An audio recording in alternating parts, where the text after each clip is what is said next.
আসসালামু আলাইকুম। আফসারি হুজুর একই বললেন আব্বাসী হুজুরকে যে জুতা মারো। আব্বাসী বলছেন এই বক্তারে জুতা দিয়ে পিটানোর দরকার। আমার ভাই ভালো বলেছেন।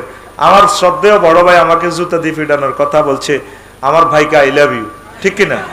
আমার ভাই অনেক বড় আলেম, আমি আমার প্রিয় ব্যক্তিকে অনেক ভালোবাসি। আসলে তিনি ঠিকই বলছে, আসলে আরো জুতা দিয়ে পিটানোর দরকার।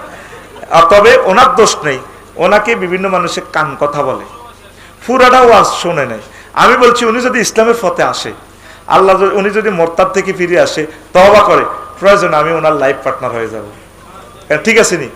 আমার বোনের হে কথা না শুনাই কইছে, দেখছেন নি আফসারি তাসনিমের বিয়ে করতে কইছে, এই জন্য হেমি আমারে জুতা দিবিট বেল্লাই কইছে। ওনার কথা বলা ঠিক আছে, যারা ওনার সাথে নাড়ামি করছে ওদেরকে আল্লাহ আল্লাহ শানু জুতা দিয়ে ফিরাইবে। শ্যানবাগে একটা ওয়াজ করছি, কেমন বলছি, আল্লাহ হারুন আখিস দুধবিহি আমরি, মুসা আলাইহিস সালাম দোয়া করছে, আল্লাহ আমার ভাই হারুনকেও আমার ভিডিওটি ভালো লাগলে লাইক শেয়ার করে দিন, কমেন্টে মতামত জানান। আল্লাহ হাফেজ। কেউ খারাপ মন্তব্য করবেন না। আল্লাহ হাফেজ।